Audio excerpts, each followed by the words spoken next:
مشرکوں نے تو اپنے مسلمان غلاموں پر ایسے ایسے بھیانک ظلم کیے کہ انہیں سن کر رونگٹے کھڑے ہو جائیں اور پتھر کا دل بھی لرز اٹھے۔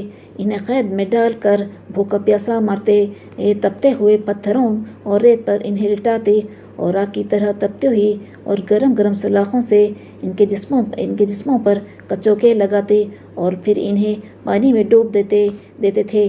ان مسلمانوں میں اکثر لوگ نہایت مضبوط ایمان اور مضبوط دل کے تھے۔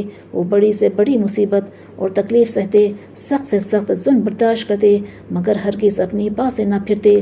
اپنے خدا، اپنے پیارے رسول اللہ صلی اللہ علیہ وسلم کا جو عشق اور جو محبت ان کے دل میں کھر چکی تھی، وہ بڑے سے بڑے ظلم کے بعد بھی نہ نکل سکی۔ نہ وہ مشرکوں کے سامنے جھکے اور نہ انہوں نے اپنے دین کو چھوڑا، بلکہ نہایت مضبوطی سے اپنے ایمان اور اسلام پر قائم رہے۔ چنانچہ ایسے لوگ جنہوں نے اپنے دین کو نہیں چھوڑا بلکہ یہ ہیبتناک ظلم سہتے رہے، یہ تھے حضرت عمار بن یاسر، ان کے والد حضرت یاسر اور ان کی والدہ حضرت سمیہ رضی اللہ تعالیٰ عنہ۔ یہ لوگ شروع میں ہی مسلمان ہو گئے تھے۔ چنانچہ قبیلہ بنی مخزوم کے لوگ ان کے ساتھ یہ کرتے تھے کہ انہیں کپڑے اتار دیتے، اور جب دوپہر کی جھلسا دینے والی گرمی انتہائی تیز ہو جاتی تو انہیں آگ کی طرح تپتے ہوئے پتھروں پر لٹا دیتے، کبھی انہیں آگ میں جلاتے اور کبھی پانی میں ڈالتے تھے۔ اگر ادھر سے رسول اللہ صلی اللہ علیہ وسلم کا گزر ہوتا اور آپ انہیں یہ بھیانک عذاب سہتے ہوئے دیکھتے تو فرماتے، اے یاسر کی اولاد، صبر کرو، تمہارا ٹھکانہ جنت ہے۔ یہ تکلیفیں سہتے سہتے حضرت یاسر رضی اللہ تعالیٰ عنہ کا انتقال ہو گیا۔ یہ دیکھ کر ان کی بیوی حضرت سمیہ رضی اللہ تعالیٰ عنہ نے ابو جہل کو بہت کچھ برا بھلا کہا۔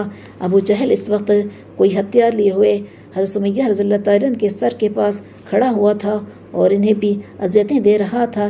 اس نے یہ سنا تو طیش میں آ کر اسی ہتھیار سے حضرت سمیہ رضی اللہ تعالیٰ عنہ پر بھی وار کیا اور وہ اس گھاؤ کو نہ سہ سکی اور اسی وقت ختم ہو گئی۔ اس طرح حضرت سمیہ رضی اللہ تعالیٰ عنہ اسلام کے راستے میں شہید ہونے والی سب سے پہلی خاتون تھی۔ جن مسلمانوں کو مشرکوں نے آگ سے تکلیفیں اور اذیتیں پہنچائی، ان میں سے ایک حضرت خباب رضی اللہ تعالیٰ عنہ تھے۔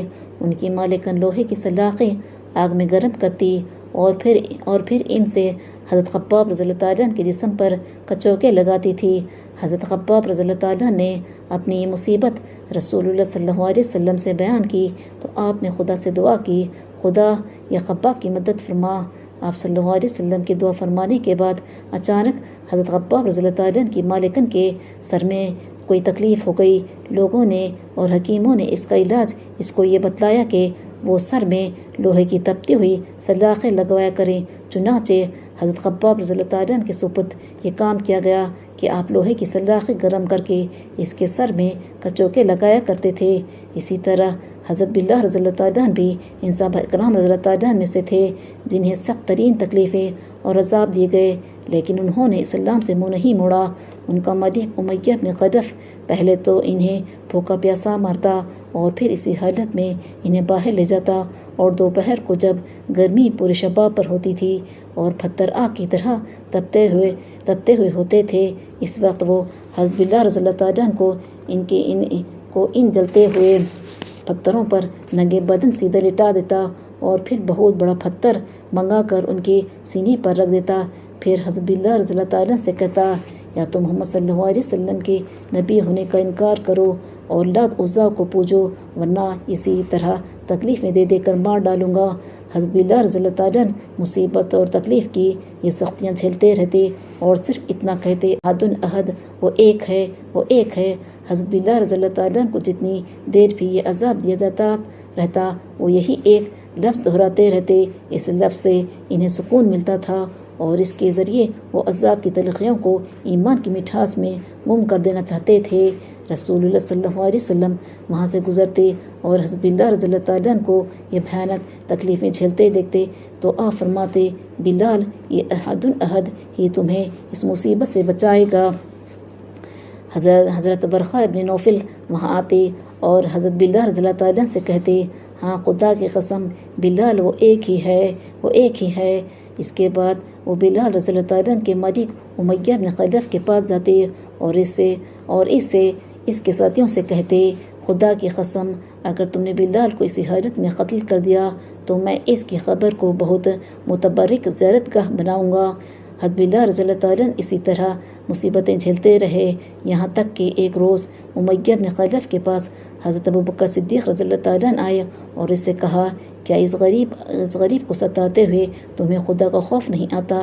اس نے کہا، تم نے ہی اس کو خراب کیا، تم خود ہی اسے بچا لو۔ حضرت ابوبکر رضی اللہ تعالیٰ نے کہا، میرے پاس ایک غلام ہے جو تمہارے ہی مذہب کا ہے، میں وہ غلام تمہیں اس کے بدلے میں دے دوں گا، مجھے منظور ہے، تم اسے لے سکتے ہو۔ اس نے کہا۔ حضرت ابوبکر رضی اللہ تعالیٰ نے اپنا غلام فسطاس رومی امیہ بن خلف کو دے دیا اور بدلے میں حضرت بلال رضی اللہ تعالیٰ کو لے کر انہیں آزاد کر دیا۔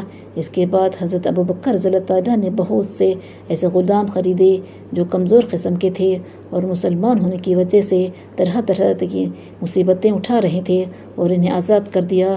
یہ دیکھ کر ایک روز حضرت ابوبکر رضی اللہ تعالیٰ کے والد نے بیٹے سے کہا، بیٹے میں دیکھ رہا ہوں کہ تم کمزور اور ضعیف قسم کے لوگوں کو خرید کر آزاد کر رہے ہو، اگر تم ان کے بجائے طاقتور اور مضبوط اور بہادر لوگوں کو لے کر آزاد کرے تو وہ تمہارے کام آتے تمہارا ساتھ دیا کرتے اور تمہاری طرف سے لڑا کرتے۔ حضرت ابوبکر رضی اللہ تعالیٰ نے جواب دیا، میں جو کچھ کر رہا ہوں صرف خدا کے لیے کر رہا ہوں۔ تب رسول اللہ صلی اللہ علیہ وسلم پر یہ آیت نازل ہوئی۔ ترجمہ اور بجس اپنی عالی شان پروردگار کی رضا جوئی کہ یہی اس کا مقصود ہے اور اس کے ذمہ کسی کا احسان نہ تھا کہ اس دینے سے اس کا بدلہ اتارنا مقصود ہو۔